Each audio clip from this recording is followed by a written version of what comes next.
I'm Amanda Knox, and you're listening to Hard Knocks.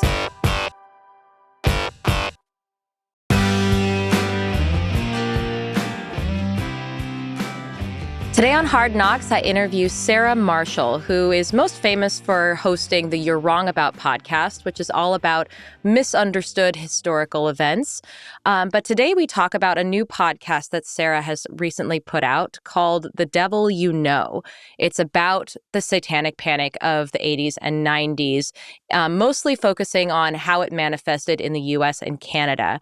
And she talks a lot about how the Satanic Panic entered the whole 80s zeitgeist, but also how she dissects the history of this moral panic and how it was an attempt at resolving the issue of child sexual abuse, women's sexuality, women's liberation, and what lessons we can learn about how to interpret moral panics that we might be seeing today. So definitely tune in.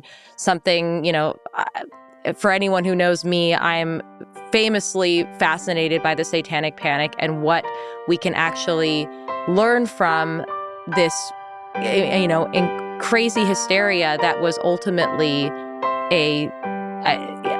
just a figment of our collective imagination. So enjoy.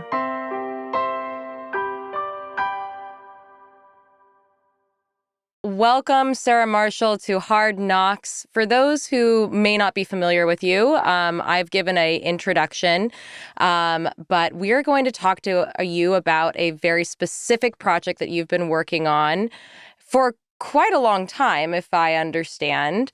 But this is The Devil You Know, a new podcast about the Satanic Panic. And to set the stage, for anyone who's listening who might not know what the Satanic Panic is, I kind of doubt that my audience doesn't know what it is, but let's just very quickly, what are we referring to when we refer to the Satanic Panic? Yeah, so when we talk about the Satanic Panic, which I love that this is something that people generally know about these days, because I think in about the past 10 years, we've had a real reckoning with it. And so originally this was a phenomenon that began in the early 80s and really stretched into the 90s in America, had a very long shadow, where it was a very normalized mainstream belief to think that there were large-scale satanic cults in the United States that were infiltrating daycare centers. They had infiltrated seats of power, according to some people, and that sorry, the mail just came in.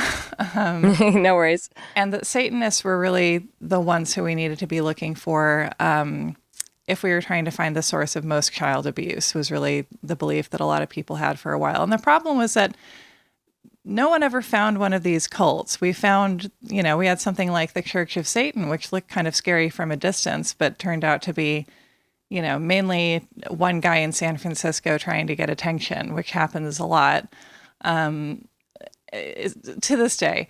But that this was this moral panic that really gathered an incredible amount of power without any actual evidence to support it, and which led to an incredible number of wrongful convictions, given how out there the claims were.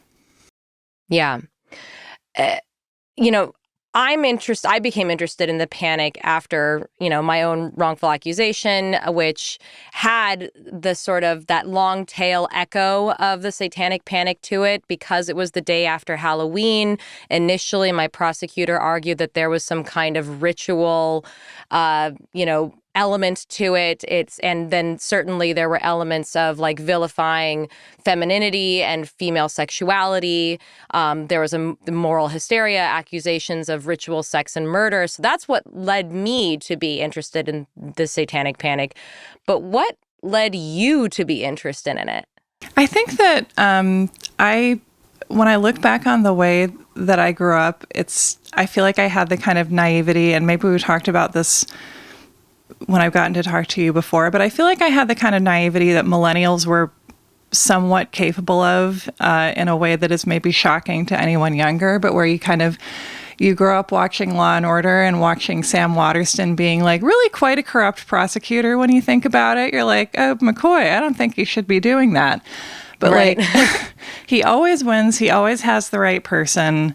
the prosecutor is kind of never wrong in 90s media. And if they are, then it's like a wild fluke that nobody could have possibly seen coming. There's really, I think our generation received, compared to today, like very little pop culture education on the idea of systemic injustice. And unfortunately, I think pop culture is where we do get most of our ideas from. And so I remember finding out about reading Texas Monthly articles and reading about the case of Fran and Dan Keller, who were involved in one of the really classic daycare satanic abuse allegation cases that spun out of control and whose case was still being appealed in the 20-teens, and also learning about the West Memphis Three, because that they were being exonerated, when I was in grad school, when I was a young adult. And so it was this thing of horrible things having happened when you were,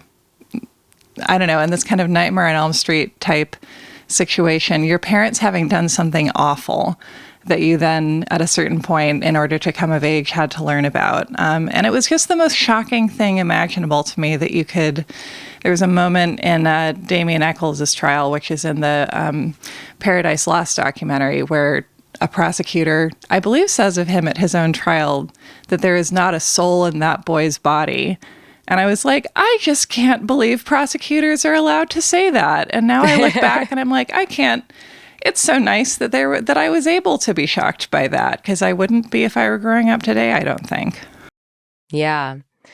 So, for a long time, I've been thinking that the Satanic Panic has deserved like the dope sick treatment, in the sense that it was really a kind of epidemic of moral panic. And I want to know, first of all, how do you think the Satanic Panic is different than other conspiracy theories? You talk about how, like, okay, well, it's this idea that didn't ultimately, have any evidence to it, and yet it sort of captured the public's imagination, which could be just the definition of a conspiracy theory. But what was there something that made the Satanic Panic different? Yeah.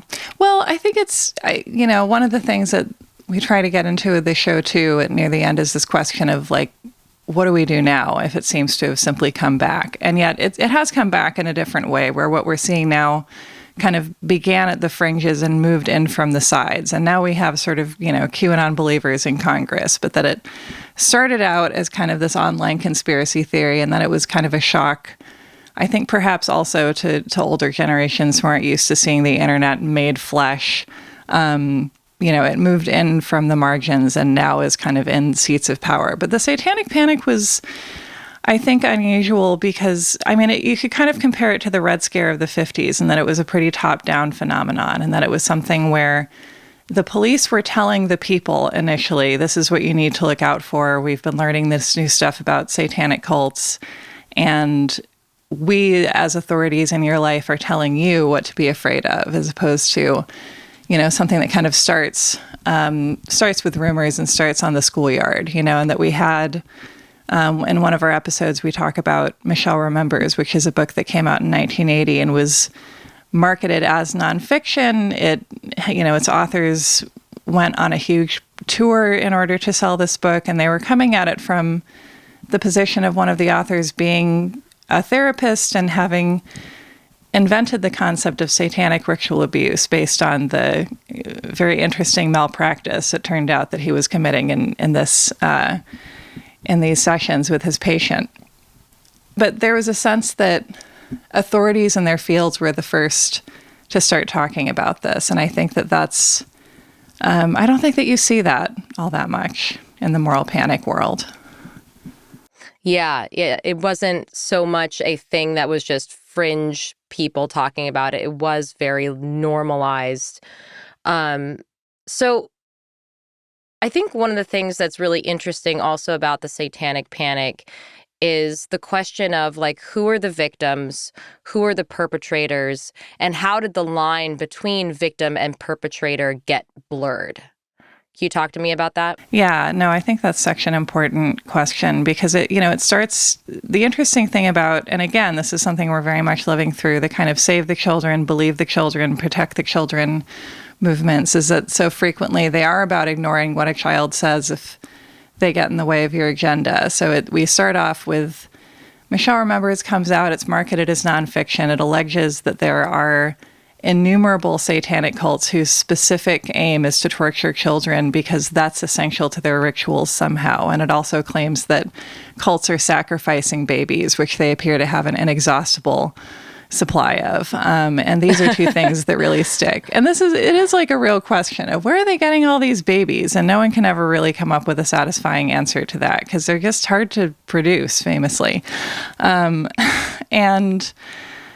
And so we'd start with the McMartin case in Southern California in the early 80s, where basically because of a lot of mishandling of the case by police, partly because they simply don't know how to handle questions about child sexual abuse, we end up with a story where social workers are essentially pressuring young children to describe what they think they know is happening, which is that there is a satanic cult operating in the preschool and they're abusing children. And so if a child says something interesting, and of course little kids are really always saying sort of weird, disturbing things or describing normal things disturbingly sometimes. So if a child says something of that nature, then another child will be pressured to corroborate it, which is really how you're supposed to interrogate co-conspirators, I would say, more than question little kids. But again, nobody has figured out how to do this yet. And so once that becomes national news, it really becomes replicated around the country because it, of course, strikes fear into the hearts of parents, and police are kind of attending trainings, going around training each other. And there's this fantastic lore to it where if they're Satanists and you get to catch them, then you're just in a very heroic role.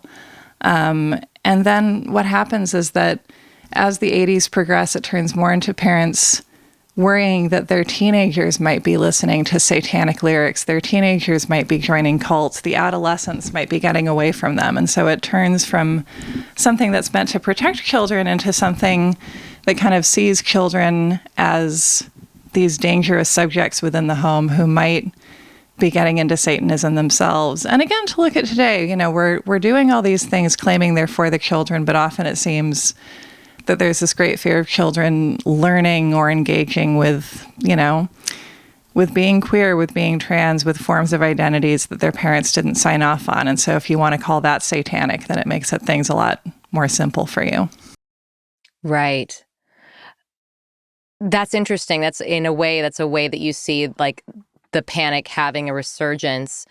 To get to like, I think one of the things that I found really interesting about your podcast is how you write about how the Satanic Panic isn't just about fear, it's about a story.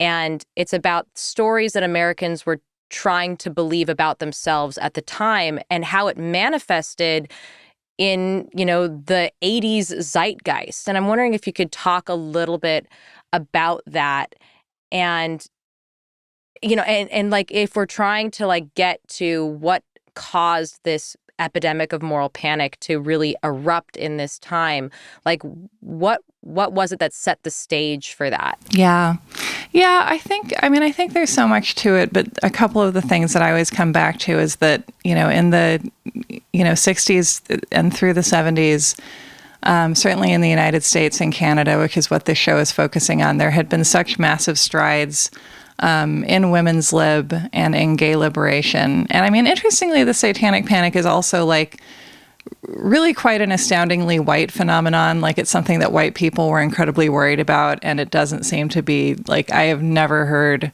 except for one book describing a patient whose identity is so cloaked that this might not even be true of her.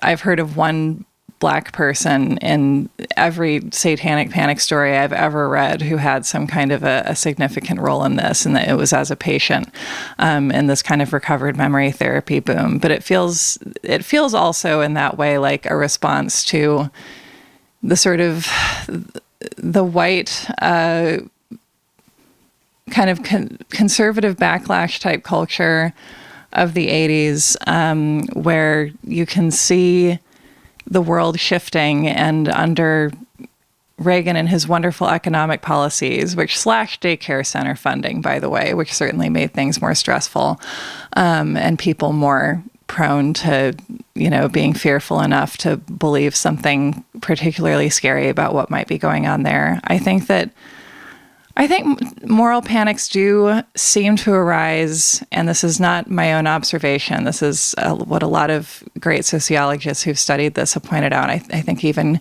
going back to Stanley Cohen, who coined the term, but I think moral panics do tend to arrive in times of change, in times of social evolution. And so there's this concept kind of forever unspoken within certainly the Satanic Panic of the 80s, and I would say now too that, what if we're just on the cusp of realizing that the nuclear family is dangerous because men can be abusive, and if you economically are incapable of getting away from them, then they're able to carry out more abuse? And what if women had better access to jobs and better access to making enough money to support themselves and their children? What if it was easier to leave an abusive situation, or as a young person to, find a place to live on your own if you were trying to escape abuse in a way that you didn't have a parent who cared about particularly? And one of the things the Satanic Panic did so successfully was to shift the blame for child abuse away from men and away from men who were family members. And to say, even if you have experienced abuse at the hands of a man in your own family, it was because of Satanism. It was because Satan got to him. And more to the point, watch out for lesbians, watch out for single women, watch out for low-income daycare workers. Like, ignore the crimes of the powerful or the crimes that we've been socially conditioned to kind of look away from, and put all of that pain and rage into allowing us to prosecute people who are already pretty easy to prosecute. And it feels like that kind of misdirection was very powerful. Wow. Yeah. I hadn't thought about it until you just mentioned just now about, you're right. Like, what do we know about actual child sexual abuse and where it's typically coming from? And this whole Satanic Panic was about child sexual abuse ultimately. Like, it had this like witchy vibe around it, but it really was that misdirection of, no, it's not being perpetrated by men, it's being perpetrated by single women and lesbians. Is this just because there was just cultural anxiety at the time around single women and lesbians? Is that just how it manifested? Just like in this impulse to vilify that element? And if I'm trying to like give the benefit of the doubt to people who are like who really succumbed to this, like, was it that deep belief that the only safe and sacred space was the nuclear family, and so anything was possible outside of that? Like, I think that there is some kind of like very, very basic, like going back through the centuries to whoever we were in the Lucy days, and by that I mean Lucy the hominid, not Lucy like I Love Lucy, because like way back to like the hearth and the forest, where there is just, I think, some very basic human belief that like you have to stay by the fire with the people because there are weird sounds out there, and I think that in many ways that serves us well. And then there are other ways where that can completely work against us. And so I think that we're vulnerable, especially if we're being called on in an uncomfortable way to expand how we think about the world. We're very vulnerable to stories that tell us, like, don't learn anything. Stick with what you know.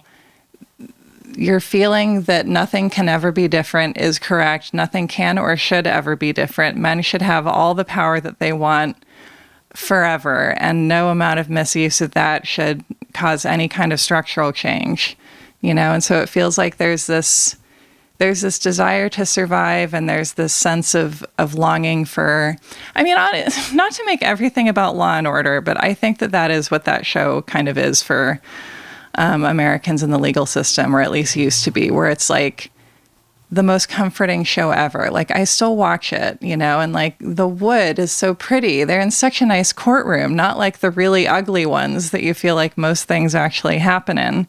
And they're right, and they make little speeches, and they work so hard, and they're familiar. You've been watching these people on TV forever, and you're like, please be right. Please let me believe that you're not as terrible and corrupt and unable to function effectively even when you want to as you are. And I think there's just something, I don't think anyone is completely invulnerable to sort of the seduction of the thing you wanted to be good, telling you, no, don't worry, I really am good. And even if I'm not that great, everyone else is evil. Right.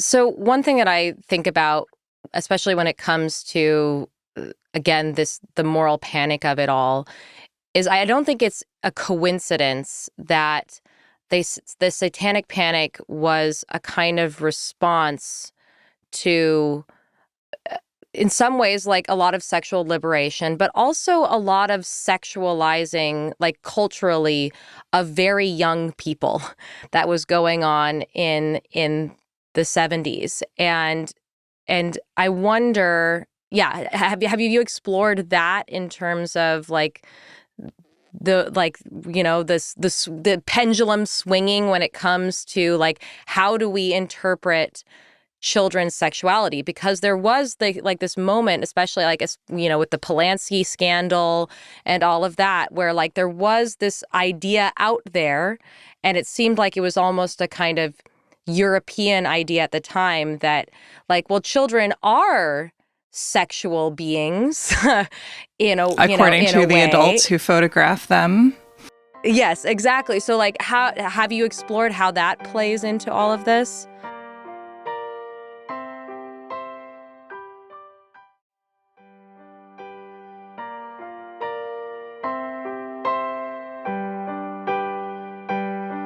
You know, I don't know. That's what I love about history, is that I really haven't. And I love that you brought that up, because I had not made that connection at all.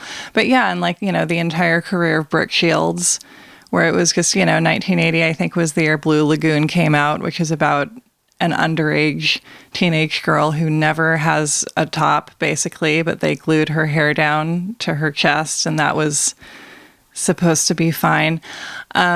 But I do think that, I mean, there's this interesting thing. I mean, now that you ask that, what that makes me think of is that there's this really distressing language in kind of late 70s literature about what at the time was still very frequently being called father-daughter incest in psychiatric communities and their psychological communities. And this idea that, well, you know, it's kind of normal for men to be attracted to their teenage daughters, right? Am I right, fellas? Right? And it's like, no. And even, and don't say that in your paper, or like, I guess do, because now we know what you're thinking and you can't pretend to not think it. But I feel like there's this idea where, you know, the idea of talking about sexual abuse as a major problem is so new. That I do think it is interesting that these initial cases of looking for Satan in the United States and Canada, and these initial daycare cases are really fixated on this concept of like, what if the Satanists are infiltrating daycare centers and abusing like 3-year-olds through penetrative acts of abuse? Like, what if they are doing something that, when it happens in the world, which it does, but when it happens is extremely rare statistically and often causes grievous bodily injury. And yet this is something Satanists are doing every day during snack. No one ever notices any kind of physical problems that their child is having, despite being very invasively abused as a toddler.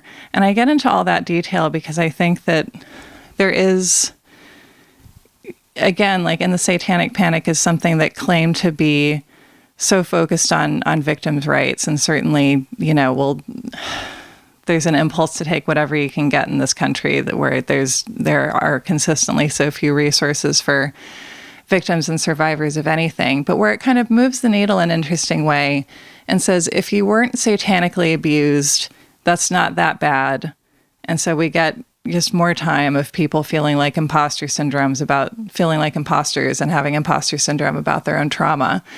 And it also says, I mean, Satanists commit this form of abuse that's so extreme that it's unimaginable to basically, anybody at this point. However, if you feel like maybe lightly abusing your teenage daughter, maybe that's still not so terrible. It's at least not satanic.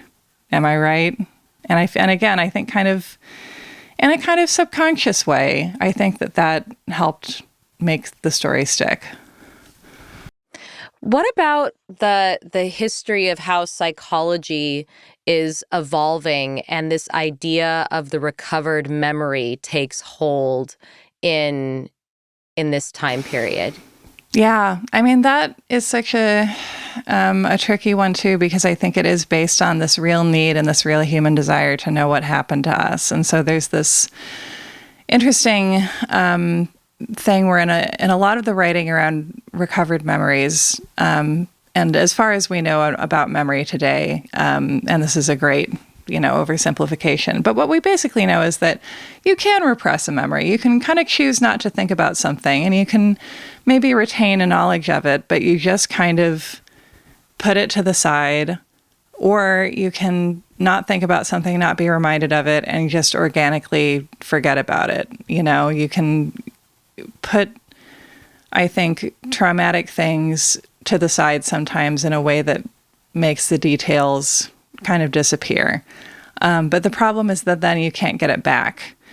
And the dream of recovered memory was that your brain was acting in this almost parental way where, in the therapies of the 80s as they developed, there were quite a few practitioners who were very respected in their fields at the time who argued that basically you could go through an entire extremely traumatic childhood and your brain could, as a kind of active service to you, repress all of the trauma, never retain memories of what happened to you. Sometimes this dovetailed with multiple personality disorder, and the idea was that you created an alter personality to house these memories. And then at some point when you were ready, probably in your 30s, because that was just the kind of median age of women in recovered memory therapy in the 80s, and it was like almost, again, statistically, almost every patient who did this seemed to have been female. At a certain point, your brain would be ready to let you have the memories and let you figure things out. But the idea was that they would be given to you in mint condition, and there was like some excitement as well. And we can see this in, there was a trial at the time in which a woman named Eileen Franklin claimed to have recovered memories that proved that her father had killed her best friend. And things did not, in terms of actual evidence, look great for the guy, but there just wasn't. It turned out that the memories that she had seemed to recover actually had been available in news media, and that there just wasn't any way of knowing what he had or hadn't done, basically, or at least any way that anyone could figure out. And so I think that there was this kind of a sense of addressing past wrongs where you have a legal system that finds it, even when it wants to and wants to put the resources into it, finds it very difficult to prosecute sexual assaults or sexual abuse. And so there's this idea that, wait, the human brain is magic in this way, and we can get back memories, not just for therapeutic purposes, but with, evidentiary value, and basically fix things, fix the past, that memory has the power to fix what went wrong. And that turned out to be, really unsupportable by science. The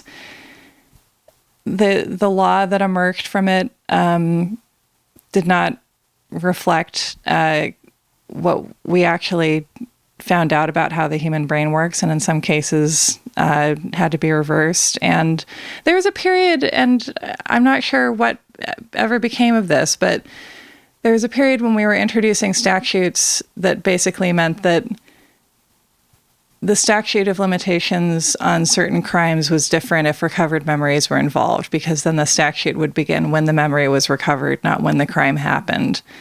And again, it's something that it's not supported by science. It doesn't work. It doesn't make sense. But the idea of trying to find some way to remedy the kind of lack of legal resources for survivors of sexual abuse, you feel like, so you tried. It was with the least appropriate tool is what you tried to give people, and the most dangerous one. So you talked about how the Satanic Panic was different in that it was like a top-down phenomenon, right? Why were people... What inspired this specific narrative? And so what inspired the specific narrative, and why were so many people at the time willing to believe in something that was so spooky, ultimately? Right? Yeah. Yeah. There's a part of me that just doesn't get it. And I think that's part of the draw for me, where just like I was raised pretty secularly. To the extent that I was exposed to Christianity, it was not a very Satan-heavy variety. Episcopalians don't really talk about Satan for whatever reason. And so the idea of being afraid of actual Satan, like I've been afraid of everything but Satan in my life, Yeah, like, quicksand. Yeah. Like that. Exactly. And like as a kid, I was like much more afraid of Bigfoot than I was of Satan, perhaps, as an Northwesterner, I love that you you were get that. afraid of Bigfoot. I always hoped that I would encounter Bigfoot. I thought that would be nice. I wanted to see him from a great distance, but I was very stressed about Bigfoot. And the thing is that he really could be around any corner, but so the fear of Satan kind of eludes me, but I think that there's something, kind of trying to zoom out on this whole thing, and making this show and trying to sort of put it into perspective in a bigger way. What occurred to me is that Satan is kind of, for North Americans, the great historical scapegoat, because if you're colonizing a place and there are indigenous people with some stuff and some land that you want, then you can say that they're heathens, and to be a heathen is to be in the pocket of Satan, and therefore their lives are worth less than the lives of the people who you're bringing over on ships. And there's something really interesting to me historically, and I think very much within the Satanic Panic and the way that we've used Satan to do what we want in America, where we have this real trend, certainly in our culture, I think, of saying that person is pure evil, and therefore I can wish harm on them and do whatever I want to them. And it's like, pardon me for pointing this out, but isn't what you're doing, to use your own terminology, a bit evil? This fantasy of just that person is less of a human being than I am, and therefore we can do whatever we want to them and take their stuff and put them in prison and blame them for whatever crime we're trying to say white men don't do very much. And so I feel like Satan was just incredibly useful in that way. If you have, as so many people did and do, the kind of religious history that makes Satan truly scary, then that works. And then, if you don't believe in the actual magic of Satan, you can believe in him as this kind of figure in folklore who's scared people enough to believe that these cults functioned with a greater level of efficiency than any group of human beings ever has. And then I think if, kind of like the war on pornography in the 70s, this was something that originally kind of joined together the Christian right and feminism in this very strange and kind of volatile compound. And I think that if you still had really justifiable frustration and fear of the kind of abuse you had experienced. And if that fear was directed at the people that you knew who carried it out, at whoever your abuser was in the past, because a lot of people were seeking therapy for things that they did remember at this time too, and not getting often the treatment that they needed. But you could, I think, this idea that abuse wasn't just bad, it was satanic, it was Satan related, it was so evil. I think that even if you didn't have an attachment to Satan, that could feel like at least someone was finally taking it seriously. Maybe not exactly in the way you would have expected, but there's something. Satan is just kind of it's like these go to 11 kind of a thing. It's what feels to us like the most extreme a story could possibly be, and I think that it has a little bit of that power over all of us, even if we don't believe. What role did the media play in turning like suspicions of this into a kind of collective certainty and then into a kind of spectacle? Yeah, I think that's a huge part of it too, because this was so hard, if you were working in media, to pass up, especially if you were in a competitive field, right? Like if you were in the daytime talk show field in the 80s, certainly all of your competitors had people talking about Satanism on, so you had to get one too. It was mutually assured Satan talking for a while there. And I think that just the way that we report the news, this is something that we've really talked about, I think, more as a culture in the past 10 years than ever before. But this way that it was, again, certainly in North America, very normal to treat the police as the only source that you needed and a source that didn't need to be checked up on, right? And there were so many newspaper articles that helped spread the story of the police say this is happening. So, I mean, obviously it is, because why would they lie to us about that or be incorrect? It would be strange to even suggest that. Don't accuse me of saying that, And so this, and this was something that a lot of people in positions of authority, enough to certainly quote in a lot of articles, took pretty seriously and would give you good quotes about, And so it was kind of, I think, a combination of an unrealistic degree of reverence for law enforcement and it just being good business to print, the more inflammatory thing. So I want to know, how wide-reaching was the panic? And at what point did it stop becoming a panic anymore? Okay, so I think everyone has their own kind of personal start and end dates who studies this, and I think that something happened in the early 90s where first we had a lot of recovered memory therapy. That was the vogue for a while, and so a lot of people were doing it, and it was something that you could make a lot of money doing, because a lot of people argued that if you're going to put a patient under hypnosis in order to recover memories and to get them to relive their traumatic memories, which is a great idea, because even if it's something they didn't experience, you're forcing them to think about it for many, many hours, and that's going to traumatize them too. So even if they weren't traumatized, they're going to become traumatized while they're in therapy, and then you can treat them for the trauma that you induced. It's brilliant, really.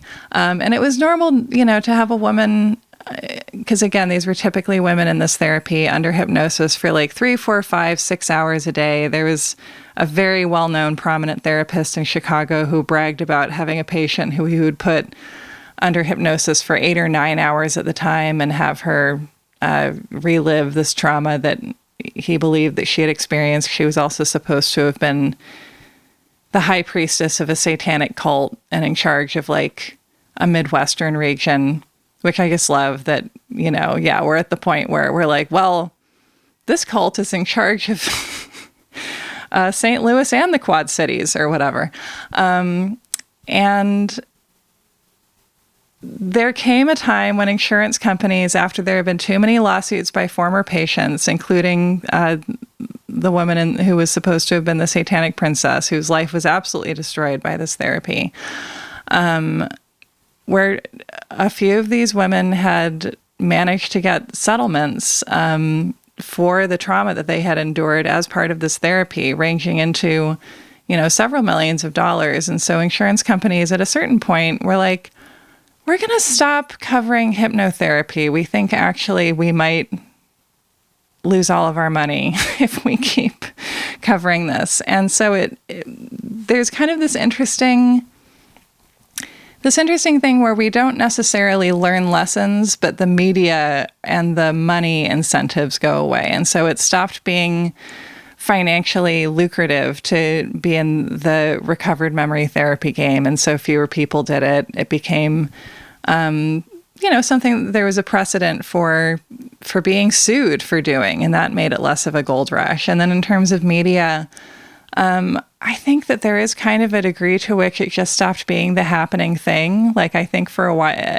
trends move on. And certainly, there were trials that just went on for an incredibly long time and just kind of stalled out, like with McMartin, which was the most expensive legal proceeding in California until the O.J. Simpson trial, at least in criminal law. And so it became something that I think at first was this kind of bonanza, and then in a way just kind of stopped giving people what they needed from it. It became typical for prosecutors to, if allegations of Satanism had come up in a trial, to just kind of leave that part out because juries didn't seem quite able to buy it. Interestingly, it worked well as entertainment, but when it got into apparently actual kind of juror conversations and but how did they get all of the preschoolers to stay quiet during their elaborate satanic ritual when I can't even get them to behave during church? Kind of questions that, it made cases less compelling rather than more compelling when they were being tried and not just on the news. And so kind of we see this sort of fizzling in the early 90s in terms of it being talked about in national media, it feeling like this big national trend. But then at the same time, something that had burned so hot for so long, I think it stayed in rural communities for longer. It stayed in, it was kind of birthed in kind of big city media in America. And some of the first cases we saw were in Southern California and then New Jersey and Miami. And so we see it starting off kind of jumping around the big city media markets, but then it seems like it kind of works its way into smaller communities and into rural America, and certainly into parts of the country that are just have a thinner separation of church and state, let's say. And then they just kind of stay there like shingles. Yeah, because to this day, there are people who remain convicted of satanic panic crimes that there hasn't just been a reckoning. There hasn't just been a universal acknowledgement in the way that bite mark evidence, for instance, had a moment there where people were like, oh my God, it's junk science. We need to overturn all of these convictions that are based upon this junk science.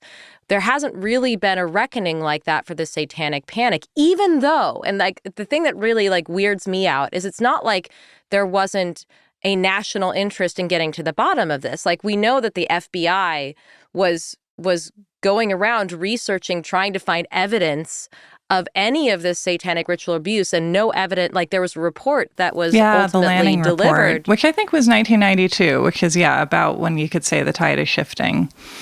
Yeah.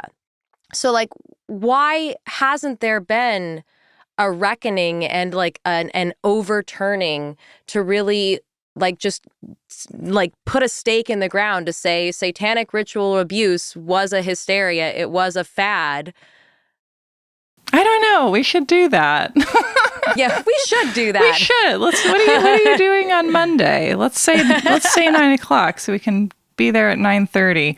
But yeah, and it feels like, part of the issue is just the way the legal system is set up and has been from the beginning. I mean, one of the things that I found, again, like so shocking to learn well into adulthood is that, like, when you think about it, you have a right to a trial. We all know that. It's in the thing they say on TV. You have a right to an attorney. You have a right to remain silent, and use that right, by the way, children.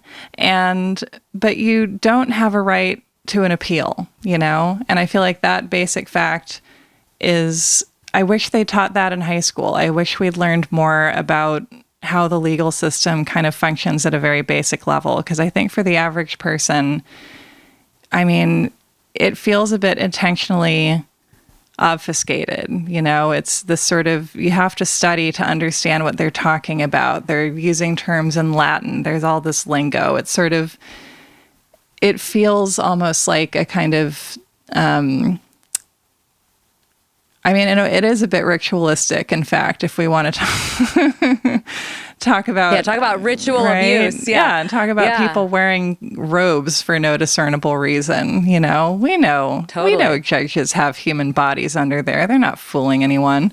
And so I think that there's just the way that we have built the trial system in this country, you know, those of us who get to just watch it from a distance, I think are able to imagine that it functions in a way that makes way more sense than it does, that there are certainly much more accessible mechanisms for post-conviction relief than there actually are. And so I think that, I mean, one of the things that this, hopefully the Satanic Panic does, and revisiting it now does, is reveal that we don't have a legal system that is at all equipped to address its own wrongs.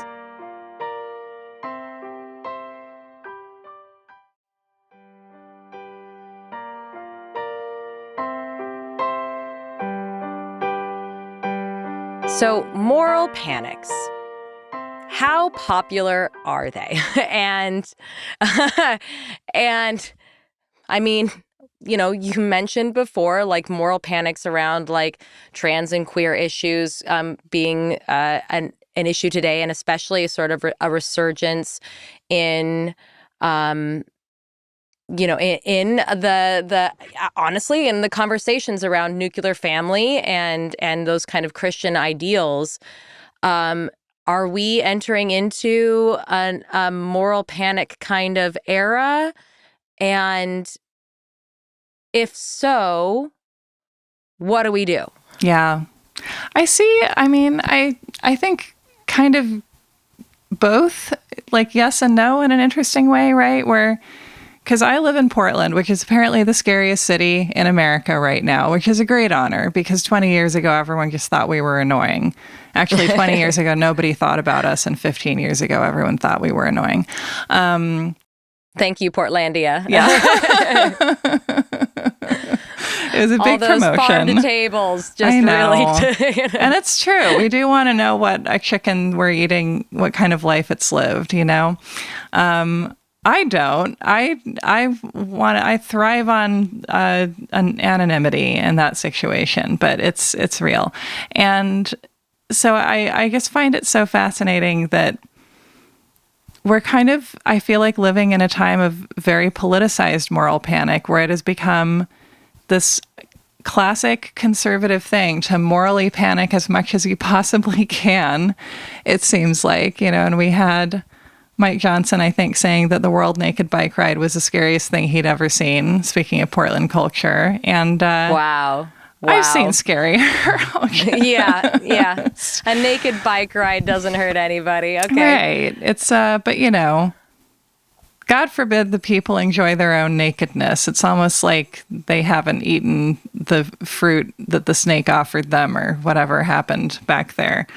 Also, I've been reading the Bible, and this God character, I don't know. If you didn't want people to live for so long, maybe you shouldn't have created them to do that. Just a thought.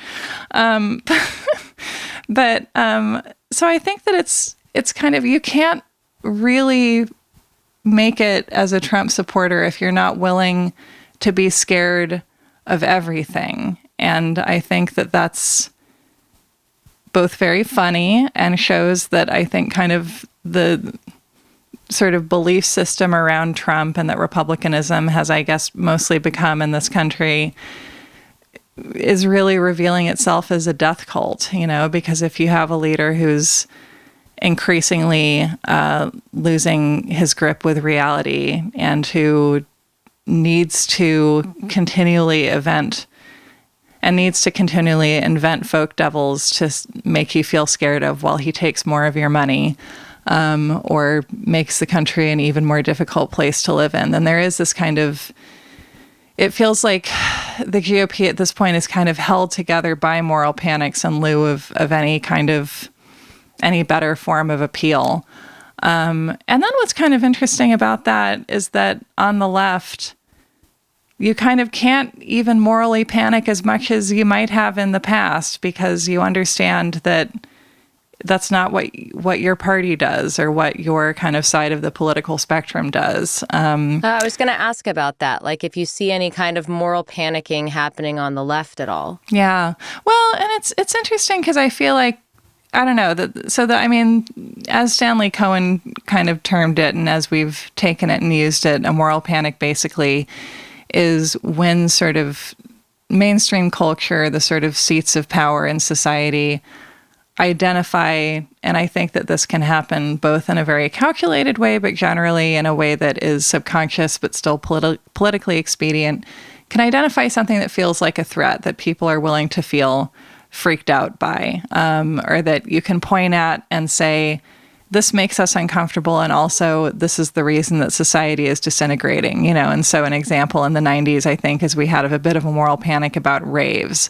Like, I remember being like in 6th grade and parents and teachers being like, don't go to raves for God's sake, and like, don't do so much ecstasy that you die. And I was like, this is the first time hearing about these, that we would have fears about things that teenagers might be doing. And we still do. And I think that that's kind of an area where we'll always be a little bit prone to panic. But this idea that teenagers are doing this thing more, it's generally probably not harmful, but what if it's the one thing that we need to save them from and then they'll be fine, I think is kind of how that functions at a lower level. And then I think if I look at people kind of in my communities, we like, one thing that I think people are really scared of in a less politicized way is plastic. We're trying to get less microplastics in our bodies since we already have so many, apparently. And there are some people who I think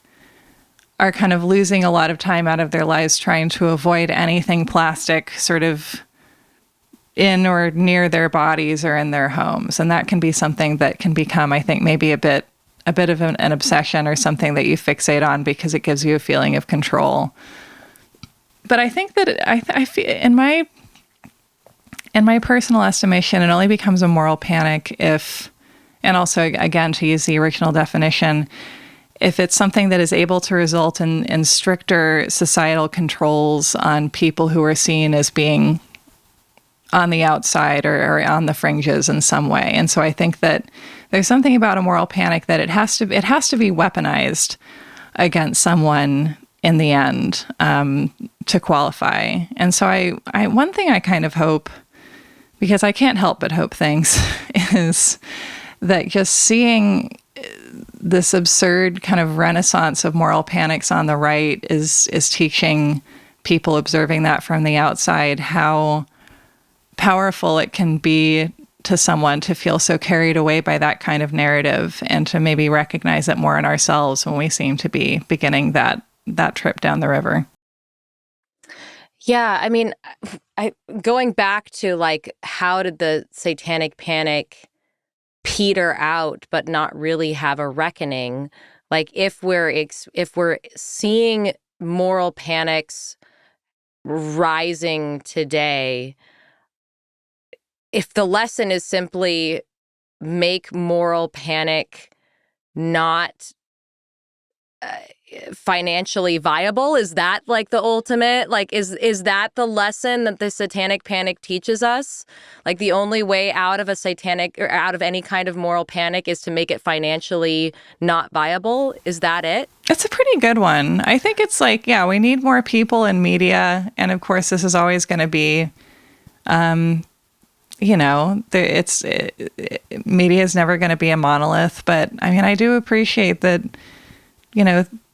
not to be, so biased toward my own medium, but one of the nice things about podcasts is that it allows there to be so many voices who are asking the questions that traditional media hadn't asked enough of, and to put resources behind people who are willing to ask these like boring killjoy questions, which make what seems like a great story. Was that my boring killjoy question?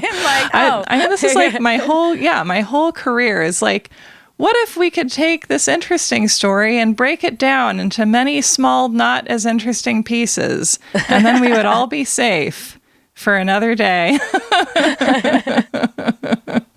Because it's like, I don't know. I always love the kind of battle in broadcast news between Holly Hunter, who, ended up losing clearly, and who cares about truth and cares about not just giving the American people like bells and whistles, and then William Hurt, the charismatic megafauna, who ends up becoming a huge star for saying news that he doesn't really understand, but he looks good and he says it well. And that there's like a scene at a conference where she's like, oh, this was on the news last night, and it was on the news instead of major nuclear disarmament talks or something. And it's just footage of this giant domino art in a gym somewhere and it's, it's fun to look at dominoes. But she's like, this is where it's going. This is what the news is going to become, is just stuff that people like seeing as opposed to the truth. And everyone's like, good, we hated your talk. And so it feels like, yeah, part of what I really think is good and powerful about the kind of broadening of what media is in the past 20 years has been that it does elevate more dangerous, fringy opinions, but it also elevates the thoughts of boring killjoys such as myself and people who are asking, much better questions than I am about, if we're telling these stories, then how can we find out the truth behind the great story? Because sometimes a great story feels so good because it lets us off the hook, and it's a hook that we need to be on. And I think just, something positive that's happened is that in the early 80s, we didn't understand how child sexual abuse functioned. We didn't really know what it looked like. We didn't know it was statistically average and what was statistically unusual because we hadn't studied it. And we have studied it. We haven't, there's so much more to do and so much more to learn, but we know so much more about the effects of trauma on the brain. We know more about memory. We know more about the brain generally. We know so much more about child abuse than we had at a time when we lacked both the years in the field and the scientific abilities that we have now to know so many more things than we used to. And I think the thing that I find kind of most distressing about today is just like that we know so much about so many things, and that so many people want to tell us that knowledge is the enemy, or have kind of built political careers out of scaring us away from information. And so I think just like showing people how great it feels to learn something continues to feel so important. Well, that's great, Sarah. What are you working on next now that you have the Satanic Panic out of your system? Wow. Yeah. But it'll always, it'll always be right here in my heart. I just, am moving into a new house. And so I'm painting a lot of surfaces pink. And Nice. yeah, and I Got to be Instagram worthy. yes. Well, and it's supposed to like bounce the light down and make your skin look lovely, and that's important, I think. And I learned that in a 50s homemaking book. And